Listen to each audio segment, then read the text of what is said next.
Hello everyone and welcome back to FPL Jedi Show. This is Gameweek 19 Deadline stream. My name is Hafiz and would like to welcome Azmin to the stream. How's your feeling, brother? I'm good, really good actually. But hang on, has my camera frozen? I can't see anything. Yeah, I My think a my, bit. Yeah, I can you think a see bit me? frozen.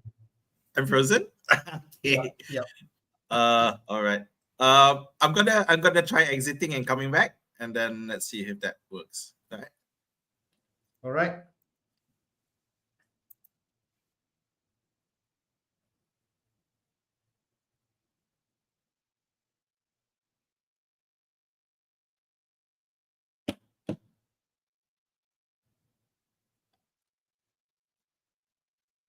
All right, it works, man. Welcome. Perfect. Okay. Yep. Yeah, very happy. I think we've had a good holiday break. It turned out well for the team. So yeah, let's get cracking and try to finish off 2024 on a great note. Yep. Definitely it's a quick turnaround after that Game Week 18 just finished yesterday, and now it's another daylight stream of which will be the last game of season of 2024. As you mentioned that, Merry Christmas to everyone, and everyone is looking forward for the happy holiday. But for us FPL managers, it's no time to rest because we have to deal with our team. So just a quick look, how we perform in game week 18. As we know, I scored 60 points, and yourself had an excellent week with 78 points. The average point was 51. So a green arrow for both of us. Talk to your team, man. All right. So it turned out really well for my team, I guess. Uh, right from the bottom with Cells delivering a nice clean sheet against Spurs. I honestly didn't expect that. I was thinking maybe like some saves, good saves, but it also shows you how well Spurs are doing. How well Forest is doing at the moment, and it's something to want to consider if you don't already have an asset with this defender or goalie, something to look at.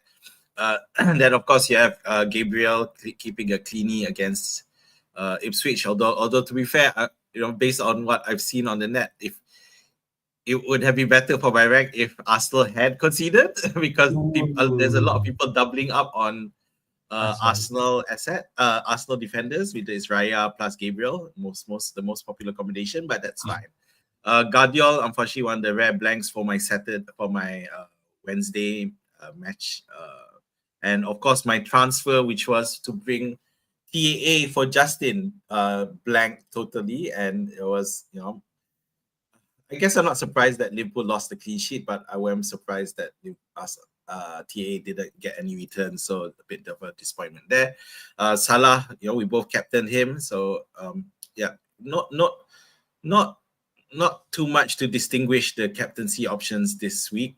We got Isaac and Palmer and Salah. I think they were the main captaincy options, so not too far off between them. They all returned. Bowen's a nice delivery because he is low owned. I think it's only like 7.2% or something like that. So of course, I always plan to keep him. I'm happy to him return against Southampton.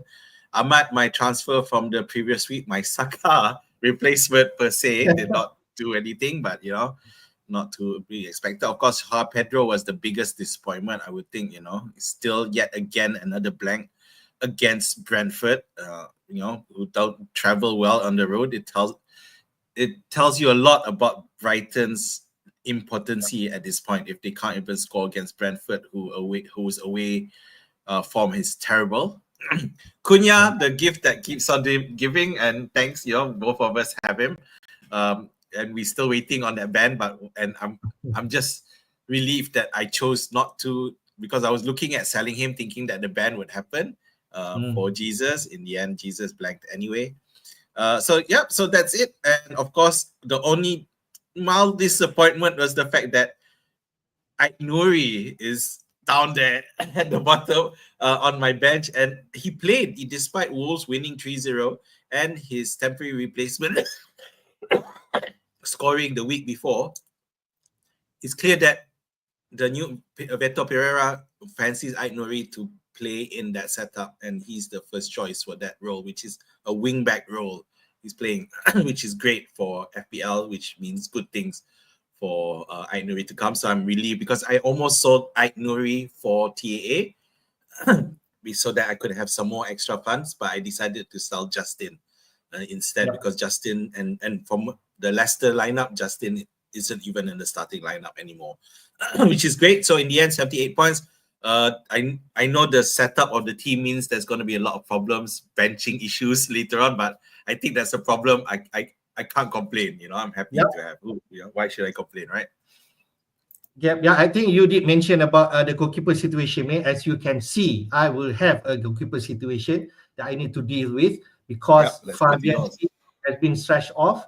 2 points for me and Flecken, despite both keeping clean sheet, man. So if let's say someone in my position, it will be really unfortunate, I can mention, but because West Ham kept the clean sheet. If you played Flecken, he also Brentford also kept the clean sheet, a rare one, the second one of the season. So it could easily get like maybe 7-8 points from that game. So it's a bit misfortune for the owner like myself. Other than that, I think the difference between your team is you have Bowen and Isaac. And for myself, I've transferred it Martinelli for Saka. Arsenal only won 1 year. How can I describe? I expect a big scoreline against Ipswich, but in the end, it's only 1-0. And if you go for double defense, you got the reward instead of going attack. So Martinelli blank, and then I had Jackson and no return, and I said continue to score. I think that's the main significant difference for both of our team. You had Guardiola. Everton did not score well, but they managed to score 1 goal, and Man City continue to be in a woeful form. I think that's the only pickup that I can say about the difference between both of our team main. So in terms of goalkeeping situation, we will address them later because that is in my thinking. But moving forward, Cunha is someone that we need to deal with, but the bank is not there yet, right, man? So he might be survive 1 or 2 more games. What do you think, man? Yeah. Until we get, supposedly, my friends in the UK tell me the FA is on holiday, which doesn't make sense. I mean, of course, because your football is still going on. So don't tell me that all the decisions are all going to be postponed until the new year. Because so my argument is that possibly there's some going back and forth between the lawyers, and as to what constitutes a proper ban. I don't know. So, but anyway, we still on that road. So let's continue to take it, and you'll just jump off when it happens. That's just don't assume anything. Just assume and don't assume that he's gonna suddenly get banned and cannot even play. Like, for example, it's unlikely that he's going to be announced that the ban will happen and immediately he's suspended. That wouldn't be fair either for the team's preparations. So let's ride on it while it lasts, Hafiz.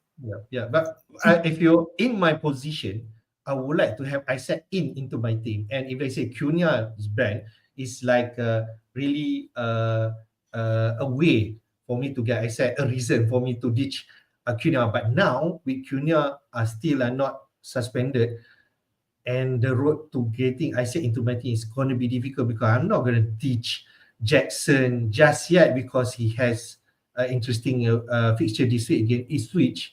But João Pedro is someone that we are thinking right, man. Continue to blank, frustrated owner. I'm not sure how his position right now in our team. Yeah, the only reason that he's still in our team is because he's just so cheap. So we have other concerns, I know people who had Saka, for example, they want to get rid of Saka. You have to get rid of Saka. But it is, I am losing patience.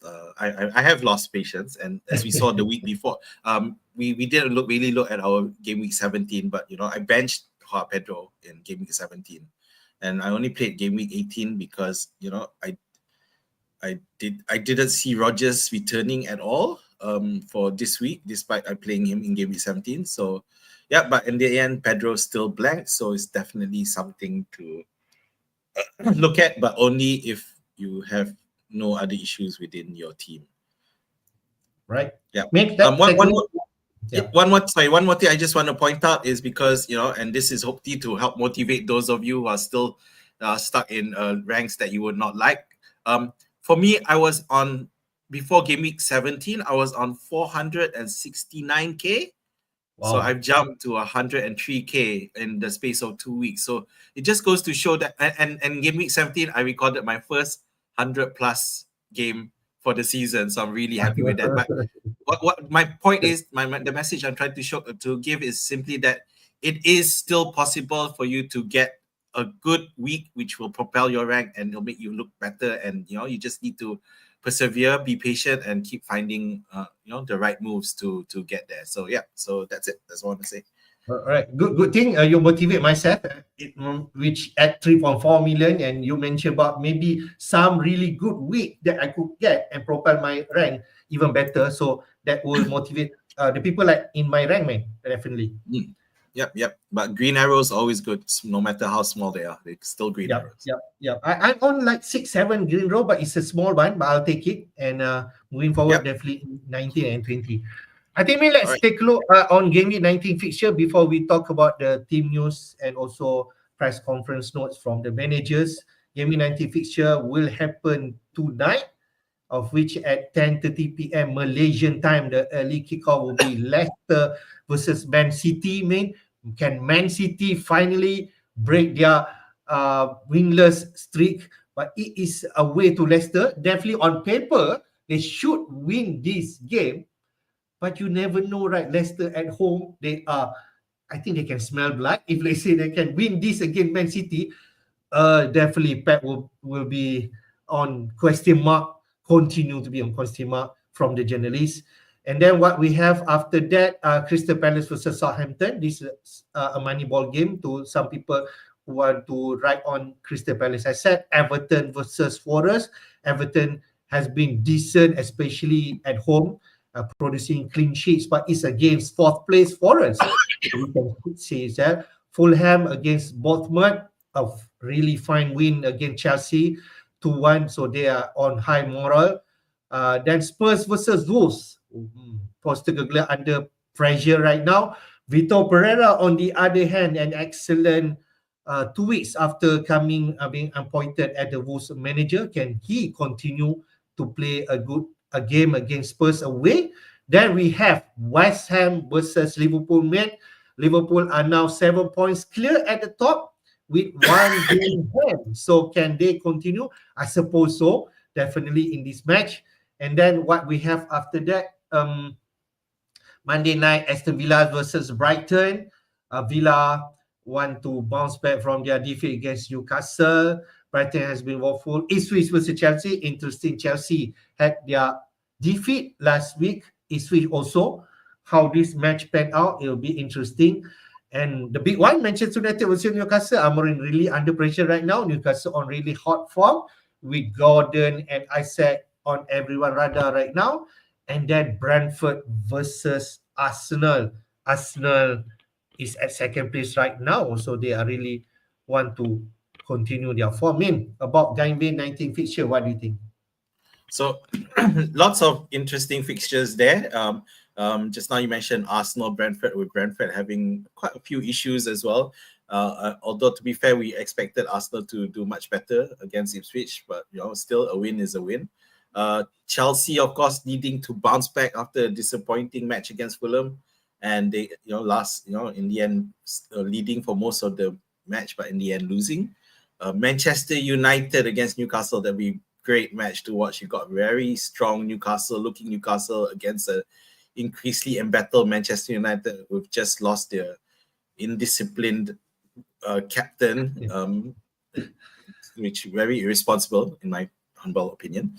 Then you have Spurs against Wolves. Wolves being resurgent, and Spurs, you're still having all sorts of problems.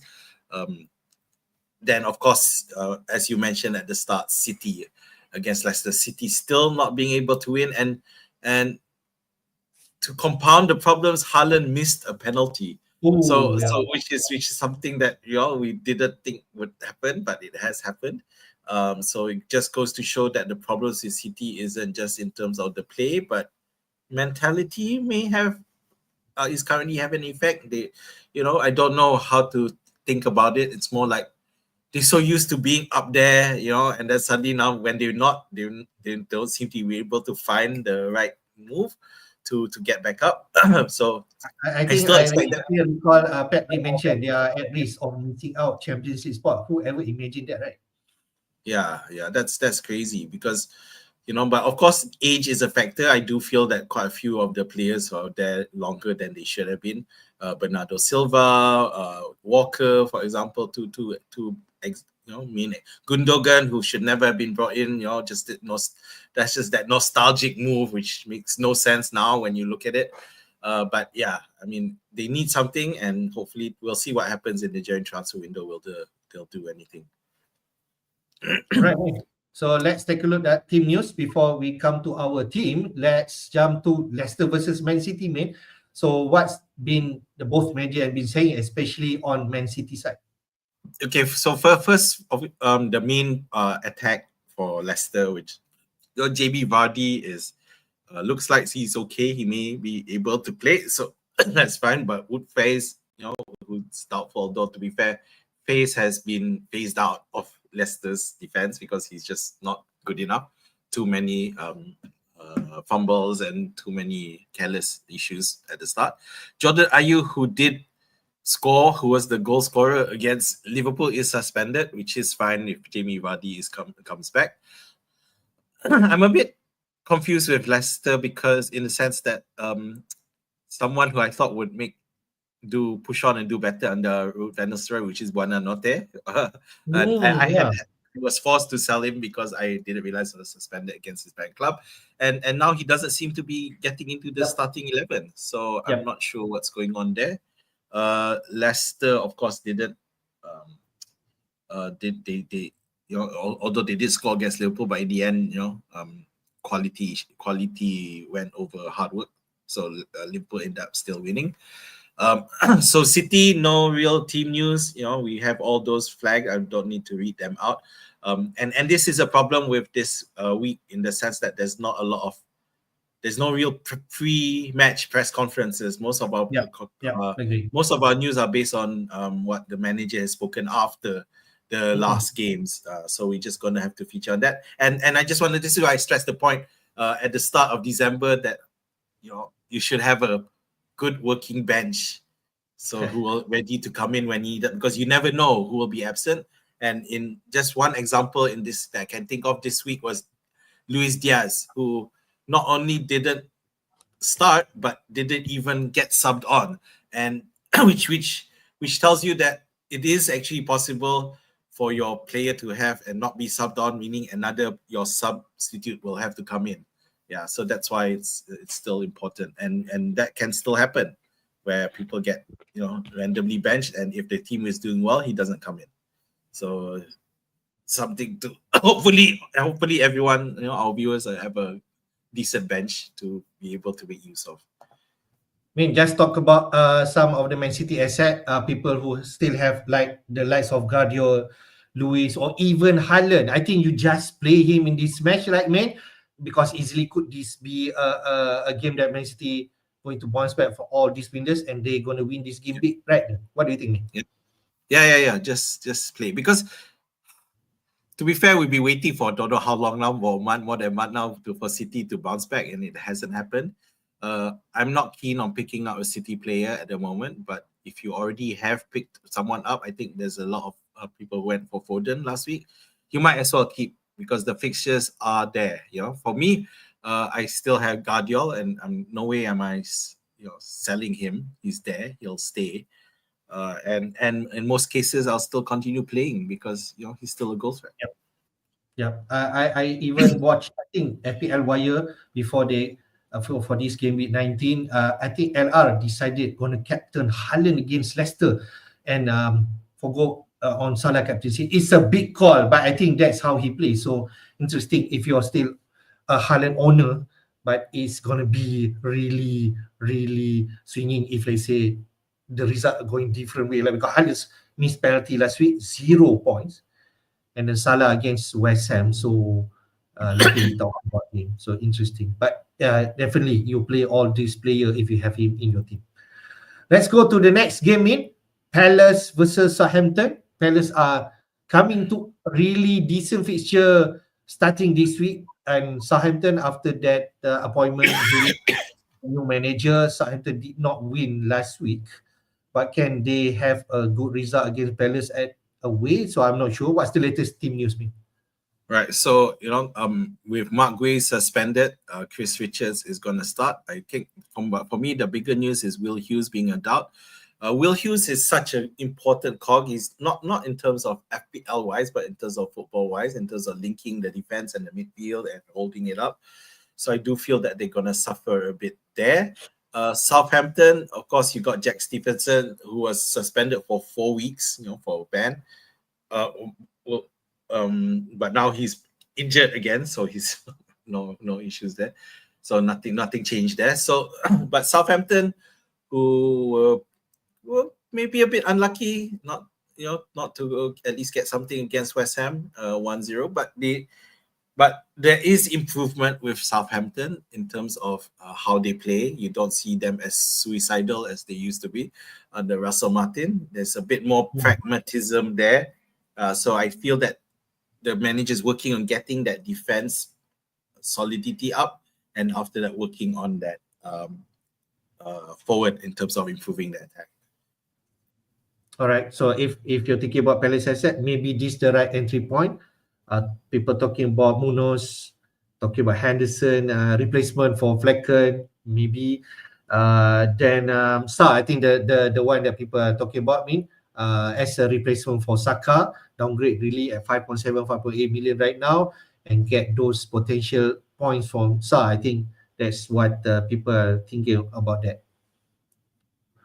Yeah, I mean, a lot of talk, although I'm not sure given the current situation of the team whether it's the right time to pick up. Yeah, but I do like the look of Sarr, for example, at 5.8 is crazy value, and he looks like he's going to be the main contributor to the goals for Crystal Palace.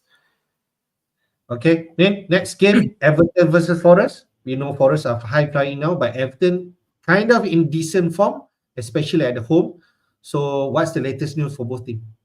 Okay, so for Everton, in DIA, Seamus Coleman will be fit, and of course McNeil again. That he loves that touch and go for Sean Dyche. So, but it is looking good, and yes, even though Ashley Young was suspended last week, but it didn't stop Everton from still getting off a result against City. So I was quite surprised, but I think it shows more about Everton's newfound resilience rather than City, who is still struggling.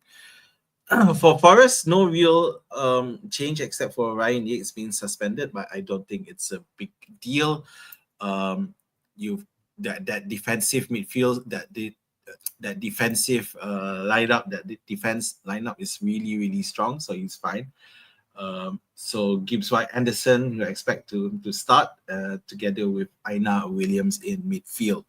That I like. Forest are looking good now simply because Wood is no longer the main contributor of goals. Okay, they're still defensively solid, but now you've got Elanga, who has scored for 3 games in a row now, I think. So definitely something you want to look at if you're looking for a bit of a differential as well. But this game might be a bit tough for Forest, given Everton's strong, solid defense of late. So it might be a good game for the defense. Those with Pickfords, those with Sells. It could be a 0-0. Yeah, but I just want to mention about Forest. They're really in really nice form. They won 5 for the past 6 games. So it's really nice streak for Forest. They kept back-to-back clean sheet now. They could easily I think Forest is one of the decent teams if you're thinking about getting a defense or goalkeeper. I think I just want to point out here, later we touch in more depth in terms of who's the best keeper to choose if let's say you're looking at the replacement. But also Pickford made a case, Everton, because Everton are strong, especially at the back line. And did save a penalty from Haaland after that, his antique hook, and then he's actually managed to get it. So I think that's another thinking that people can look at. This is excellent match if let's say it ends near like I mean. Yeah, it's something, good entry point for those of you who don't have any Forest assets or Everton. And another point about Everton, if you are looking at using your assistant manager chip on Everton, then this might be a good entry point for you to start picking up those Everton assets as well, and getting ready for that the double game week that Liverpool Everton will have. Yeah, somewhere 24-25 that people are talking about right now. Next game in Fulham versus Bournemouth. After Fulham last week win, definitely they are on high. People are looking at the likes of Castellana, Robinson, but Raul and Muniz continue to share minutes and they're scoring. So what's the latest news for Fulham and Bournemouth? So Fulham is really just about ESR, although to be fair, he has been out of the side and Fulham didn't suffer as well, so it's really decent going for Fulham, especially after that last victory against Chelsea. This week they're playing at home. They want to, obviously every team at home is going to want to finish the year off with a bang. Of course, they do play against Bournemouth, who are even more of a stronger team at the moment. They're doing quite well. I think, I can't remember are they number 6 at the moment? So, but the only thing is with Kluivert is suspended, and that's going to, I don't know if that will hurt. Yeah, they're number 6. So, but that does mean that penalty taking spot is there. I'm not sure, is it Semenyo or Evan Nilsson who's going to be taking that up? So definitely, I suppose. Yeah, I guess so. I'm not sure, but but it's a bit hard to pick them Bournemouth players up now, given that their fixtures are not really that great to start moving in on. Yeah. So, but of course, but the point here that I really just want to make is that we can't underestimate matches against Fulham or Bournemouth like we used to. Yeah, I think a holder like ESR will be contemplating whether to hold or not, because Silva did mention about his availability is still uncertain. Definitely in the market of looking at possible replacement if ESR is not fit. The likes of Sam could fit the bill. That's an example. But you mentioned, they are tight in the league table. Fulham at 8th place and Bournemouth at 6th place. They're only apart by 1 point only. So every one game, I think this one, and they could eyeing for that European places spot for this season. So we shall see. Yeah, credit to both managers on that respect. Next game, Spurs versus Wolves. As we mentioned, Postecoglou are under pressure, and his squad Spurs are depleted, especially on the back line, and it's a different fortune for Wolves. They are on the rise. So what's the latest news? So that Spurs, I mean, I do feel a bit sorry for Spurs. That defensive lineup is totally gone in the centre back side. Dragusin looks like he's going to be out as well. Davies, who was a big centre back but done decently, he might be out as well. And Jet Spence is going to be suspended as well. So it's a problem for Spurs, but also I think there's a lot of talk being made. Is the injuries something to do with how they train? A lot of speculation and analytics as to whether NG is to blame for all the injuries that's happened. So we'll see. But the story of the Christmas week is of Wolves. Under the new manager, winning 3-0, then first 3-0 win followed by a 2-0 against Manchester United. It's something that I don't think even Wolves fans would expect to happen. So to see a turnaround in it so quickly. But I guess it tells you a lot how they probably had a quality squad. They just had the wrong person or the wrong manager to make use of it, and they're looking good. And for Spurs, for Wolves, Lemina missed out again. So Lemina's not fit, but he used to be the captain for Wolves. He's no longer the captain, but it looks like he's not missed. And Cunha, lots continuous talk about when is Cunha being banned, but the message here: if you have him, keep him. You know, because obviously if you don't have him, there's always a worry unless you have a strong bench. Because buying him and then only for him to get suspended in the next then it's gonna hurt. But you'll be surprised later when we look at the transfer in later. Yeah, because people are thinking the FA dah cuti panjang, so yeah, let's go. Okay, let's see. So I just want to mention, because of that back-to-back win, Wolves are now out of the bottom 3, and Leicester are already down there. All the promoted side, Leicester, Ipswich Town, and Southampton are filling out the bottom 3 places. Wolves looking good. And the likes of Palace and Everton will definitely look at their own shoulder now, whether are they on the worry because Wolves already coming back. And if let's say Leicester can get some results, Ipswich the same, and then Palace and Everton are really want some result in their games upcoming. So definitely that the one. Just want to point out about Vitor Pereira, mate. I actually watched his first press conference with his smiling face. He actually revealed that he has been waiting to come into Premier League for the past 13 years. I think that is what he's eyeing. He's been traveling so far around the world to gather their experience, and when that Wolves coming in calling to get him, he has no two ways about that. He mentioned about when that call come in, he knows he wants to be in the Premier League, and he shows that he has that quality, especially with Wolves. Then the players are maybe some thinking about Wolves need some refresh in terms of his player, but with that players Pereira can work on. So just listen whether Cunha unavailability could change that story, but it is something that we shall see later. I'm just happy that Aït-Nouri, who didn't play because the week before he was suspended, and he went straight back into the starting lineup under the new manager. So I'm one of the few who managed who somehow kept Aït-Nouri and to deal with other issues, and I'm just happy that I still have him. Right, and also maybe you want to mention about Jose Sa. He looks like the first choice for Vitor Pereira. Yeah. See, this is, it's crazy because I looked at some Wolves highlights, and I was like impressed by Semedo more than Aït-Nouri, because Semedo looked like he was getting into the right positions and delivering good crosses for Strand Larsen not to unable to convert. Only to forget that I still have Sa.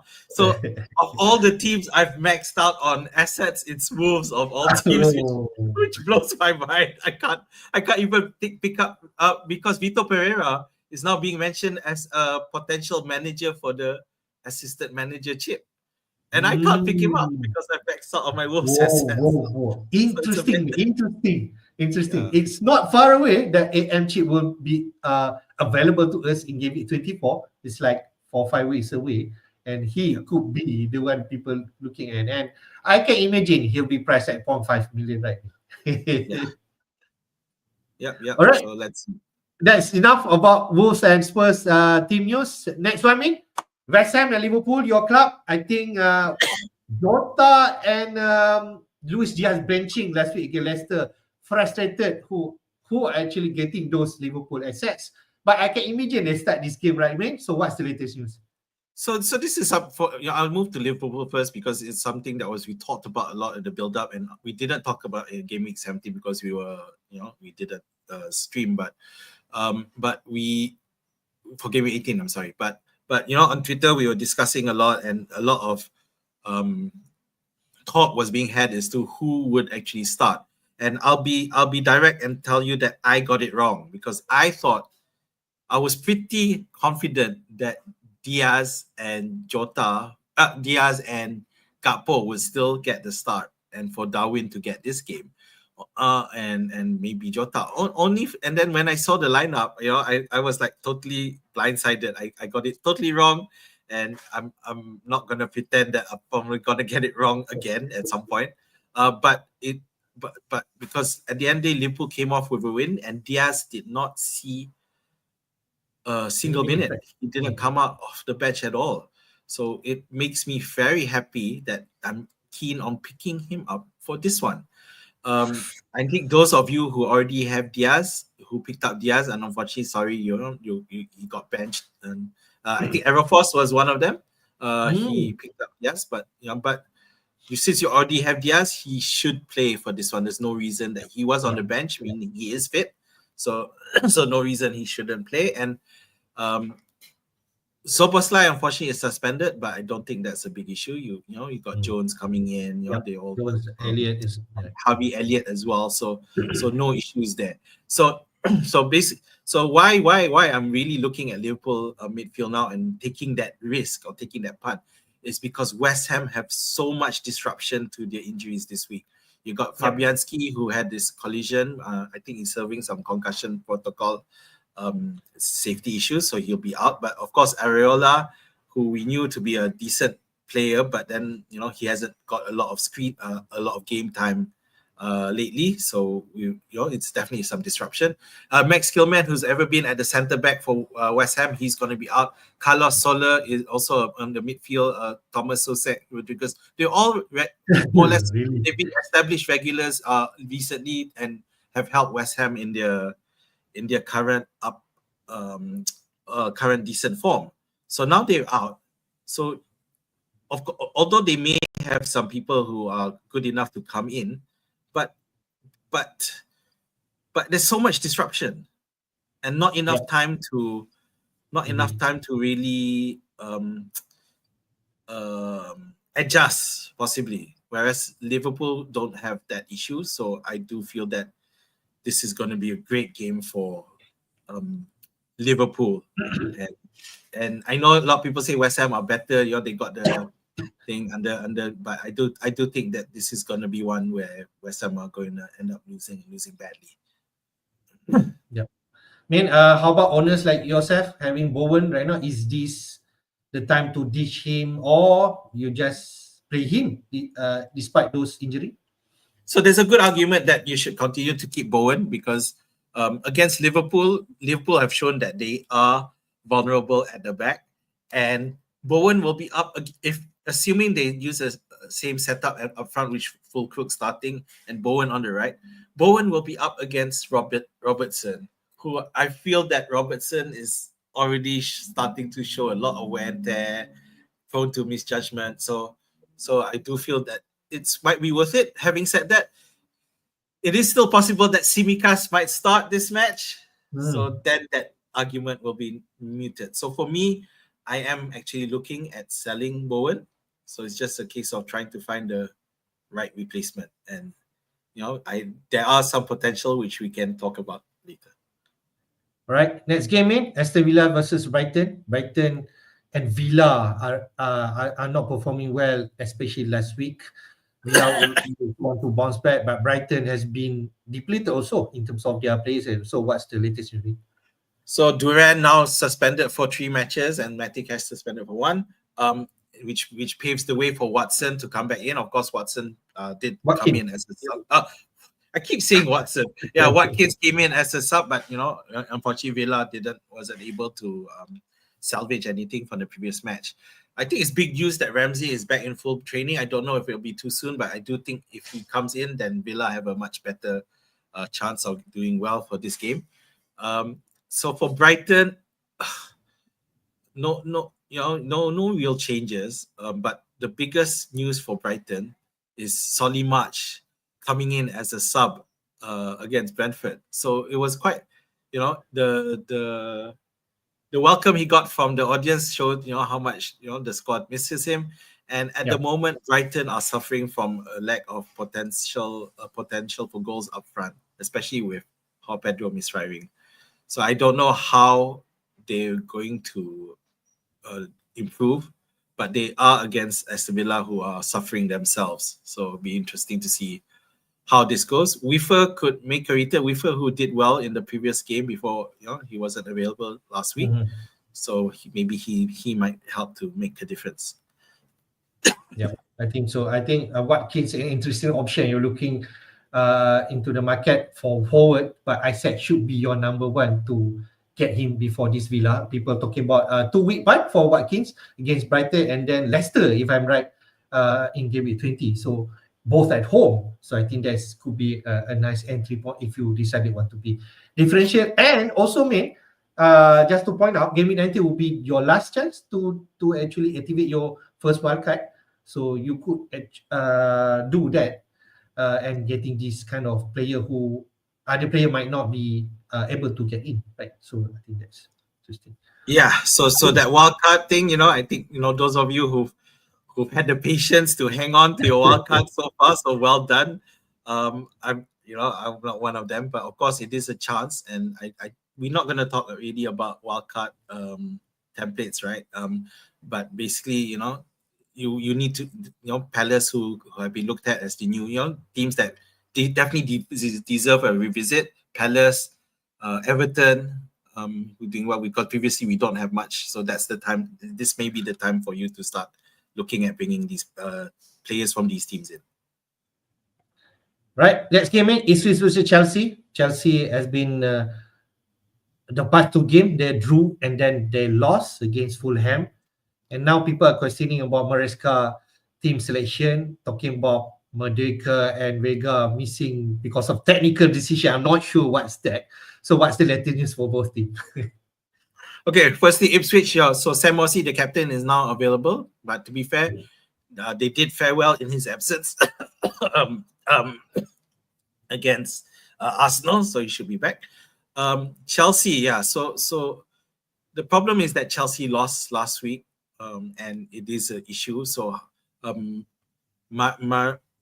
Maresca did talk about making a few changes, and a lot of the talk on the Vine has been about whether Jackson will still get his spot. Now, to be fair, at the time Jackson was subbed, Chelsea were winning 1-0. So it's a case of, did his substitution lead to Chelsea Chelsea losing their focal point of attack, and because Nkunku wasn't so much a threat, but the fact that he did get subbed early maybe shows that they wanted to save him because they were winning at that point. They wanted to save him for this match. I don't know. It's a tough one, and I've seen a lot of predictions, and one prediction has Jackson still starting, but on the side you have Neto on one side and Joao Felix on the other, which is a bit odd because Joao Felix was previously mentioned by Maresca as a someone who would play in Palmer's spot, which is in the middle rather than on the wings. So I don't know. So it's a bit of a problem. If you have Jackson, by all means keep, but I wouldn't bring in any Chelsea assets at this point because we just don't know how Maresca will adjust the team. Yep, I agree. On paper, looks like Chelsea going to win this, but away to Ipswich, who desperate for points. Anything can happen. And we can see Ipswich quality after they held only 1-0 loss against Arsenal. I think that's the most surprising because they have been conceding a lot of chances and goals. So they are at the bottom 2 right now. So at home, they're definitely a different team. And we shall see whether Chelsea can bounce back from this. Apart from that, I think I agree on Jackson. If you do not have him, I don't think this is the right entry point, despite the Chelsea match, the Ipswich match. And Kuku could play this game. I can still recall he missed out that Southampton game, which we expect. I mean, because maybe Maresca mentioned about playing a promoted team or team who was down on the down, maybe he could feel as a second team, but Nkunku still a fine option if he fielded that team. But more or less, other the players should be okay. I'm not sure about Merdeka, so I don't think you should go that kind of option in midfield. Yep. All right, man. Next game, Manchester United versus Newcastle. We know about Manchester United. Bruno Fernandes situation, he will not be playing this game, but how about the rest of the squad? So what's the latest news? So Ugarte is also suspended, so I think that's going to be a big miss as well. No other real changes for Manchester United. It's just a case of how Manchester United are going to rejig their lineup in the absence of Bruno Fernandes. Of course, you have Garnacho, who should definitely be given a start together with Højlund, and let's see how that goes. It's hard for me to figure this out, actually, to be fair with Manchester United. Anything can happen with regards to this team selection.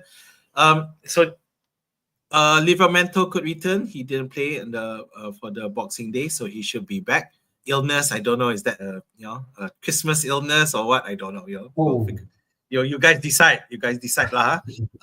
But anyway, the point is, the main personnel for them, aside from Pope, is all there. You got Isaac, who should be fit. Bruno Guimaraes and Tonali in that midfield, and of course a popular FPL pick Hall and maybe Shar also available. Newcastle looks strong, and this is going to be a tough one for Manchester United, even at Old Trafford. Yep. Despite, I think the prediction team lineup will have Harrison and Casemiro coming in for Bruno and Ugarte. So I'm not sure whether they are good enough in midfield to control with the likes of Bruno G, Tonali there. And despite that, we shall see about the market later. But it's a close call for both teams in this 1 minute. But based on format, we should see that Newcastle going to take all the 3 points, right? Yeah, all 3 points here. It's hard for. It's going to be hard for Amorim because Newcastle are looking really, really solid, and it's made me wonder whether I should pick up another Newcastle player as well. Okay, last but not least, Brentford versus Arsenal. We know Brentford are the beast at home. They lost only 1 against Forest recently, but it's against Arsenal, right? So what's the latest news? Yeah, so Brentford are bucking the previous trend at the moment. They were not able to score a goal at home against Forest, and last week they kept a clean sheet against Brighton away, which is something, but totally bucking the pattern from all throughout the season. The last 2 weeks they've shifted gears. So of course the problem is that Flecken, who had this collision, but he could be ready. I don't know. Sure. Yeah, but I don't think so. Yeah, I doubt it. Yeah, it doesn't. It's just too much of a too positive lah. So I don't see that happening.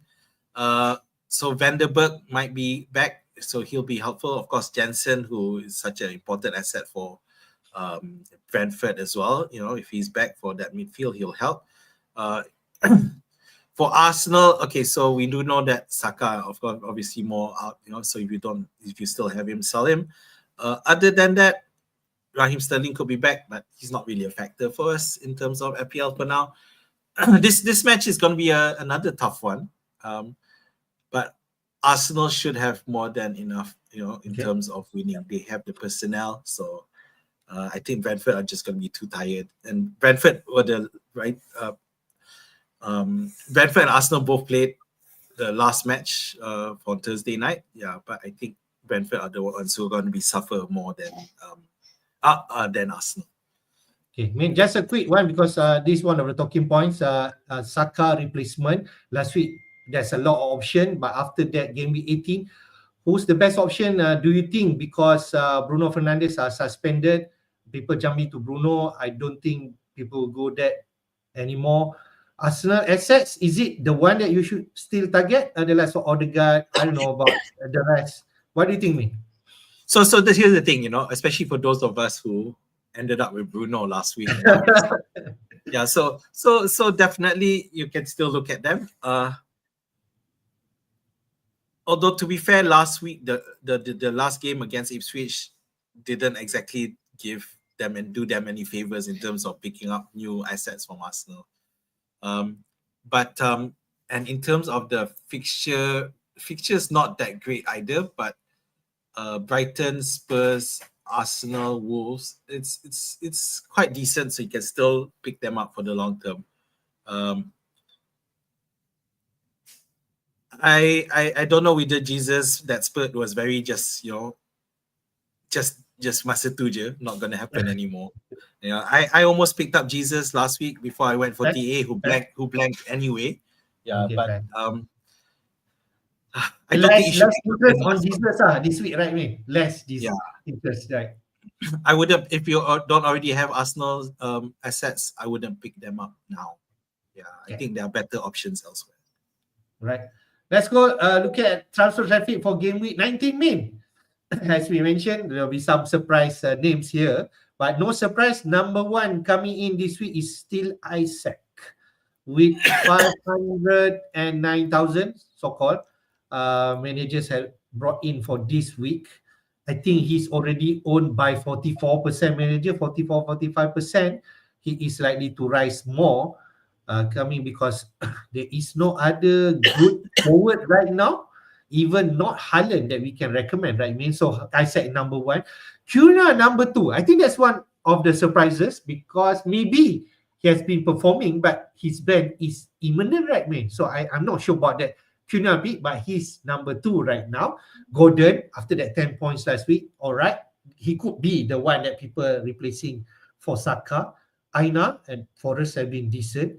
And Rogers maybe because of that 14 points earlier in game week 17. Transfer out, no surprise Saka. Bruno Fernandes after that suspension. But I think maybe most likely if you already pick him up, maybe you just bench him for this week, right? I think that should be the thinking. Haaland continue to get more owners out, 218,000 minutes. João Pedro, the one that we mentioned, people already getting itchy with him. And then Smith Rowe because his uncertainty. So what do you think about this transfer in and out for game week 19? I think with Isaac, the main realization that's come to many is the fact that Isaac could already be considered fixture proof at this point. Yeah, I think one of the reasons why people were hesitating was that, the fixtures don't look great, he's going to be a bit tough, and only for him to buck the trend and continue to score. Yeah, so I think that's probably the reason why. Isaac, who was the last, who had overtaken earlier this week, overtaken Haaland as the top forward FPL scorer, only to be outdone by Cunha. Okay, fair. Match later, and now Cunha is now the top FPL scoring forward in the game. So it's is that something playing into manager's mind, getting Isaac and Cunha in? Is it? Do you think? Yeah, definitely. Because there's a reason they're up there and they're playing so well. And I can't, it's hard. And then Cunha, who up until last week was in the team with the relegation zone, is now the top FPL goal scorer. Goes to show that again, just because they're at the bottom doesn't mean they can't do well FPL wise. Okay, so yeah. And the other thing is for Gordon. Now Gordon coming in, and Gordon is also something that I'm considering to double up on that Newcastle attacking assets, simply because looking at Newcastle's gameplay right now looks so good. It just looks so good, and I'm interested as well. So I don't know. Let's see how I feel later. But yeah, at the moment, I like how Newcastle are looking at this. Just mention a bit about Bruno Fernandes. If you had him last week and he's suspended this week, is he someone that you want to transfer out? What do you think, me?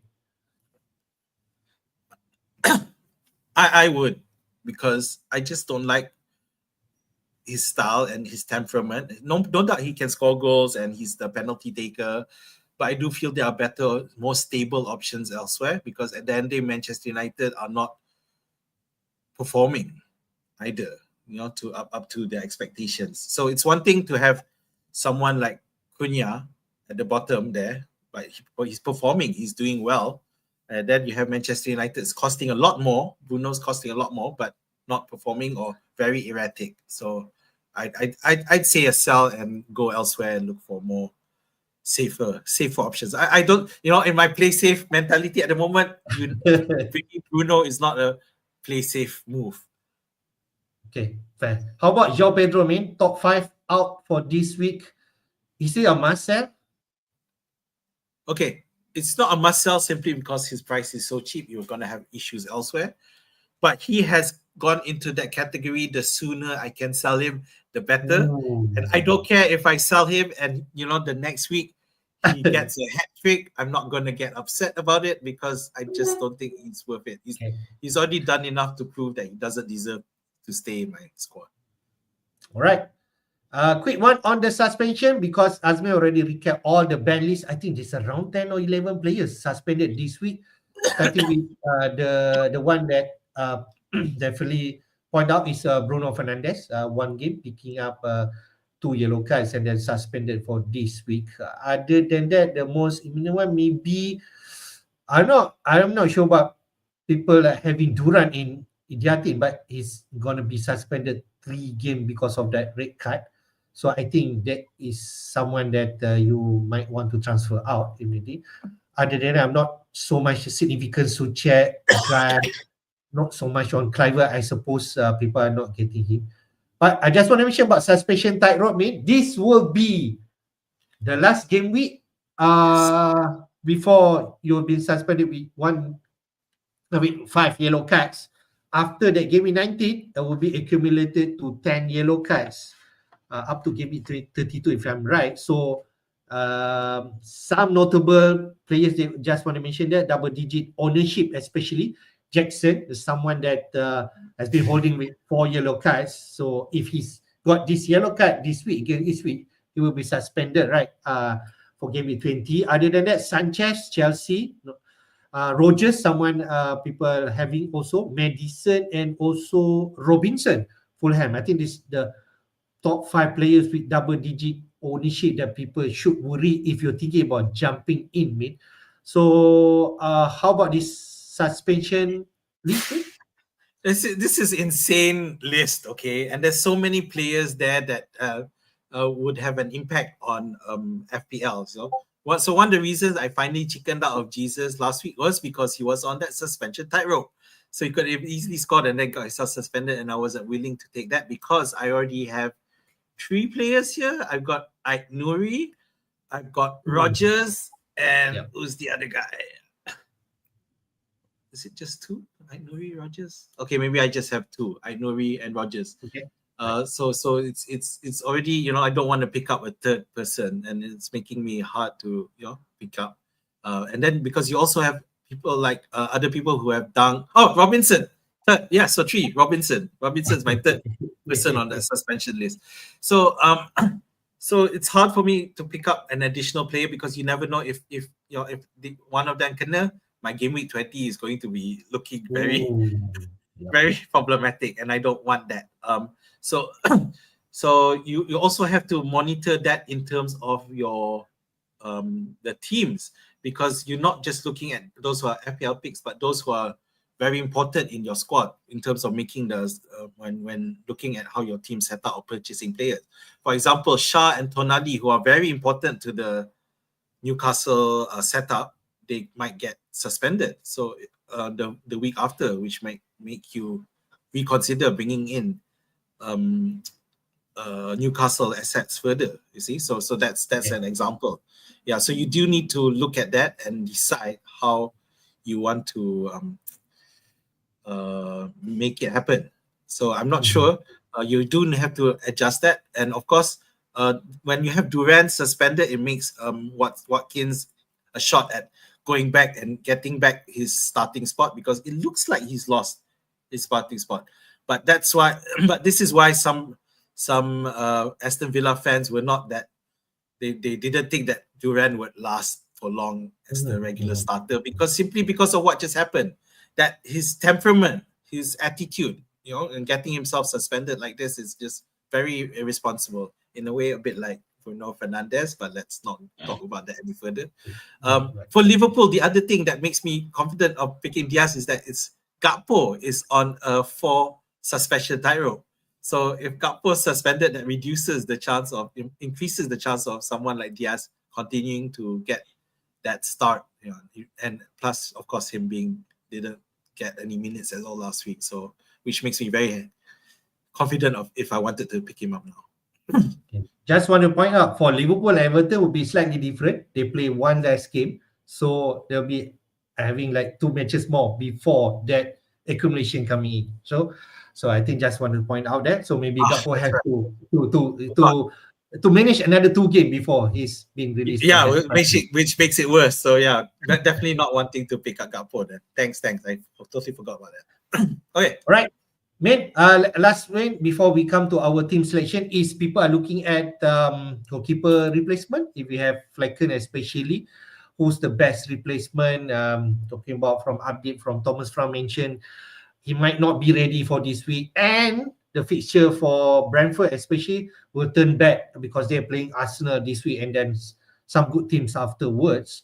So here I got from Fantasy Football Scout members area in terms of goalkeeper stats, and I sorted out from the best FPL points, and on top is Pickford with 82 points. So Pickford, Sass number second, and then David Raya at third place because they are 4 points, 82, 79, and 73 points. I just want to point out these are the keepers with the best FPL points. But in terms of save, that's why Flecken come in because he's actually made 88 saves. Wow. And maybe after that, there's plenty of 50 plus saves from other players. Okay, in terms of clean sheet, Pickford, Everton, Forest, and Arsenal kept the best clean sheet with 7. I know Liverpool kept also at 7, but Alisson is somewhere down there because he missed out some of those games who Liverpool kept the clean sheet where Kelleher played that game, right? So I think some option you can look at here is maybe Pickford is the one that people looking at because potentially they will play some double game week upcoming, maybe 24, 25. So you just pick him in 4.9 or maybe 5 million soon. His price should be rise soon. Could be the one. Everton has been decent. I think the only, I think the 1 point Pickford have, he has the highest bonus point. Can I say that? 10 bonus point. Whenever Everton can be clean sheet, Pickford will be in the mix in terms of bonus point, and Everton don't score goals, right? So definitely Pickford will pick up those points. So I think Pickford are just nice in terms of the best keeper. The only downside I can mention here is because Everton might not be the best team around compared to Forest, the likes of Arsenal or Liverpool. I think Sales on second. I think he's still decent. You have him in 4.8 million rise in terms of point. He is number 2. Clean sheet is there. Forest are a better team than Everton. That's I just want to point out about Sales. I'm interested on him also. Pickford and Sales could be my thinking. But if you want to go premium and set up for that double game week upcoming for Liverpool, maybe Alisson, people are talking about 5.4 million if you don't want to go for Raya. So I think those are the options. The last one, maybe I just want to mention, people talk about Henderson. Could be the best entry point. His price 4.4 million. If you don't have money, Flecken 4.5, just jump to Henderson, and Crystal Palace have some decent fixture coming up. So what do you think, mate, in terms of option for goalkeeper and maybe advice for me? Well, for one thing, Henderson, who I have liked on the start of the season, but unfortunately only now Crystal Palace are looking good, so I definitely think you should consider picking up. Plus the fact that he also costs a lot more cheaper than Pickford and Sales. As Pickford and Sales, of course, have had a lot of price rises, so that's why they're much higher than, I think they both started at 4.5. So I do think Palace has the right balance. I think you should consider going for Henderson if you wanted a keeper. But Sales is probably the most highest quality keeper there, both in terms of overall performance as well as the quality of the team. So he's the one most likely to get the chances. So if you have a bit more money to spend, then yeah, I would say pick Sales up. But otherwise, I think Henderson should be your next best pick. I guess there's a personal worry about picking up Pickford. I just don't, but to be fair, they have done well. So and Pickford saved a penalty got penalty from Haaland. Another reason for some more bonus points there. So yeah, Pickford definitely a good shot as well. Interesting. That's low. I think there will be a headache for me to think. But let's take a look about on the fixture ticker. Then we have a better picture on what's coming up for those teams. You mentioned about Crystal Palace, mate. The next 8, they are top of the ticker. Southampton, Chelsea, both at home. Then Leicester, West Ham, Brentford, United, Everton, and Fulham. 2 promoted side there in the next 4 at least. Southampton maybe not so much, even though they are second in the ticker, but Fulham is someone that people are looking at. If you are looking at Robinson, Castagna as a cheap defender, I'm not sure about the attacking side. There will be some problem. Smith Rowe, I'm not sure. Iwobi, someone looking at, but Iwobi has not been delivering points. I think that's the best term for Fulham, but they have decent fixture. I also take a quick look on Leno, but his price at 5 million. I forgot about him. 5 million, really higher than Pickford and so on. I'm not sure whether people are going there. 4.5, maybe yes, but 5 million, I'm not sure. Then Everton, fourth on the ticker, so maybe it's the right time to get Pickford. The tough fixture are already over because they already face City, Arsenal, Chelsea, and so on. And maybe after that, Villa and Spurs, and maybe those are the top side that Everton going to face in the next 8 at least. Spurs, not sure, but they are fifth on the ticker right now. But I'm not sure who's people are going to recommend. Maybe Son, maybe Madison. I'm not sure if people want to go there.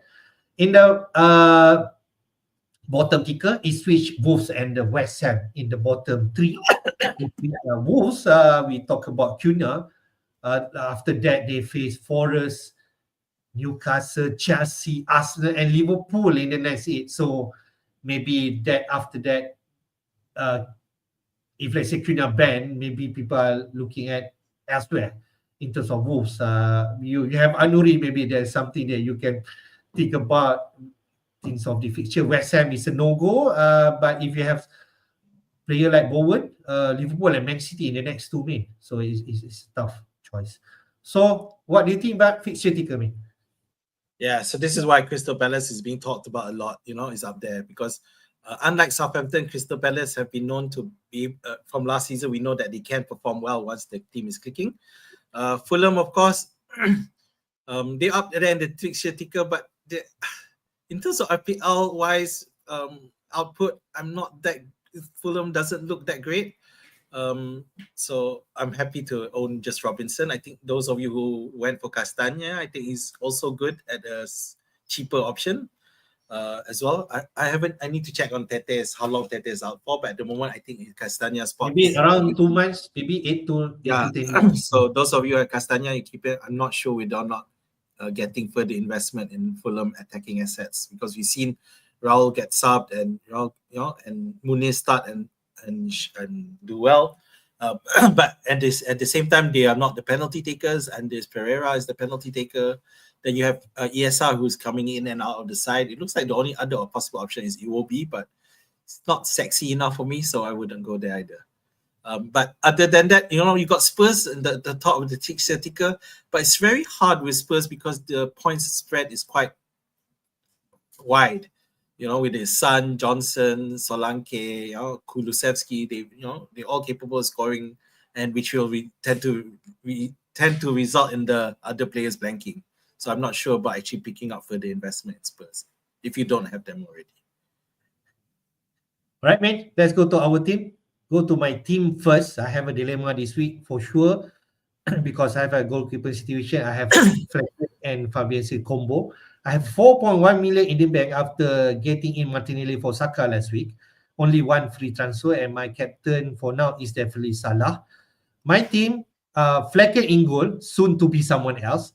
Gabriel, TA, and Robinson, or TA and Gabriel playing away, but Robinson playing at home against Bournemouth. I think this is the game that people are looking at getting Fulham assets.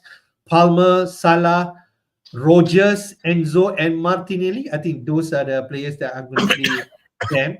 Then Cunha and Jackson, João Pedro on my bench after I'm keeping so much faith to Pedro away to Villa. Maybe this is time for him to drop out, but he could actually come in if, let's say, Jackson did not play against Ipswich. So I might need him. Mykolenko on my bench, and then I think I just want to point out, Greece did play 90 minutes against Arsenal, so that kind of a good, at least a bench player who for my bench, strengthening my bench a bit, even though his price dropped to 3.9 million. So what I'm going to do this week, I most probably will make a goalkeeper transfer me, and I think 2 reasons. if I play Flecken, this the nice entry point, getting somewhere else because they face the likes of Arsenal this week. Brentford not so much keeping clean sheet, only 2, a rare one last week, and getting in a better keeper. I think Pickford and Sels and Henderson could be the one that I'm gonna get them in. Palace have decent fixture. Forest has been a decent team, definitely. They could be the Villa from last season, maybe, because they are at 4th place right now. And then Pickford because fixture and they have one double game week coming soon. The one thing that I also thinking whether to get in Isaac this week, but it's for a -4. That one, I'm not sure, but I'm in my thinking. If I want to bring in Isaac, could it be for Cunha, who his ban imminent soon? But Cunha playing well at this juncture and away to Spurs, a depleted Spurs. So I'm not sure on that.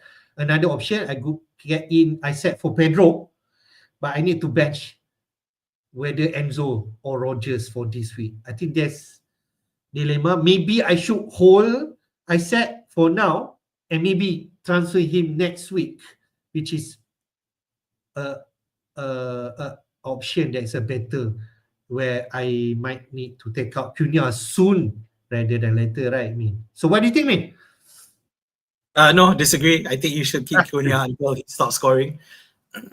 Because he's in form, and at the moment, you should only deal with the problem when that problem happens. But I do think you should see if you can get in Isaac. But I don't know if you want to sell Jackson for it, because Jackson do plays Ipswich. But so the question is, if you feel that Isaac will score the same amount as Jackson, then don't make the move. But if you think, but otherwise, yeah, it's tough.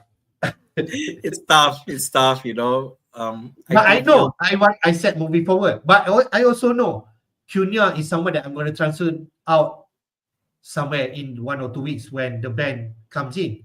I think the transition need to be nice, but maybe not this week. But Isaac could explode against Manchester United this week, right?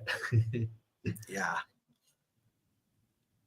Tough. All right. Tough. I think that's... You have to figure it out. Can discuss after. So, your teammate, I think you have 1.1 million in the bank, 2 free transfer, if I'm right. No, I only have 1 transfer. I think Live FPL doesn't seem to want to pick up that mistake. It keeps putting out as 2 transfers. So for me, it's a bit hard as well, because I am most likely gonna bench Pedro, and bring in I'm gonna move Rogers back into the starting lineup. I think he will return against Villa. Robinson, I plan to probably play him as well, and I'm probably going to bench Ahmad. So I'm going to play a 4-4-2, and I'm going to sell Bowen. So who do I sell for? So I've got 2 options, either for Diaz or Gordon. Ooh. So Gordon. To be fair, Gordon is more of a long-term view.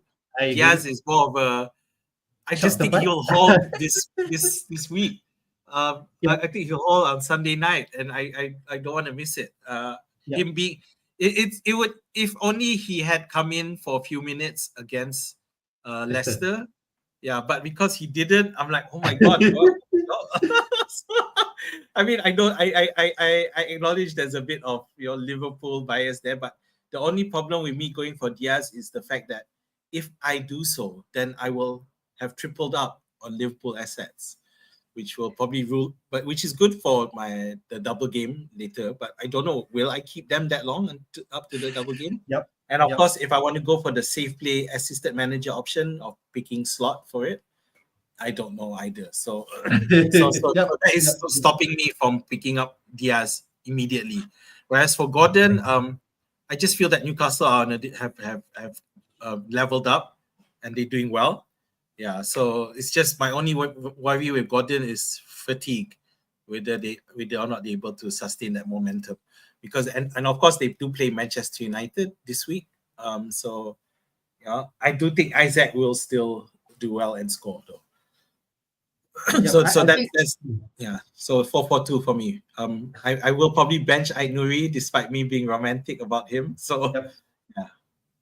Yeah, I think nice option. I think you play 4-4-2. I think that's the best thing to do, and bench Joe Pedro and play Robinson. I bench Okay, Pedro and Ahmad, play Rogers and Robinson. Yeah. So I might option, and I think if you bring in Luis Diaz or Gordon, you play him. So I think that's the option. Bench Pedro and Ahmad, and then Nouri. I think that's the best option. You want to play Guardiola this week because you just never know. Can be clean sheet and score a goal against Leicester. Wow, 15 points haul there potentially. So I will definitely play Guardiola. But getting in someone in this week, if you want immediate reward, I think maybe Diaz is the one. If you want to go aggressive, I'm not sure which camp are you, aggressive or the long term one. The long term one is definitely Gordon, but the immediate one maybe Diaz. It's a dilemma. I think it's your risk appetite, man. Would you go all in and try to get that Luis Diaz haul? Maybe this week. Yeah, I mean, let's see how I feel in 6 hours' time. Newcastle's fixture ticker is not as great as Liverpool's, but just in terms of ranking, but in terms of when you look at it, you got, if I choose to be picking up Villa, which is theoretically the harder match. After that, it's Manchester United, Spurs, Wolves, Bournemouth, and Southampton. So Wolves and Bournemouth are technically speaking at the moment looking like the harder ones. But for Liverpool, they play Leicester, West Ham, Manchester United. Forest is the harder one. And then you have Brentford and Ipswich. So Forest looks like the tough one. We know we lost to them at home. Yeah. So that's only in game week 21 though. But if I am picking up Diaz, if honestly speaking, it is for this week to haul, and maybe if after game week 90, I might just end up selling him again. It is actually possible. It is really to understand. So which camp are you? I think I will leave it to you. But if you want to ask me, this season is a different Azmin. So you're not the aggressive one. You're the safe pick one. So with that in mind, I think Gordon is the better pick. Okay. But I leave it to you. All right.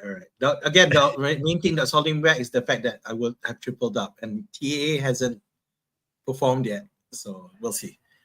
Yeah. Last but not least, man, talk about our FPL Jedi League. Sukahati is still on top with 69 points last week and total 1189, but it's a close one. Second place, our friend Afosz, 74 points last week, 1186, and yourself in 5th place, man.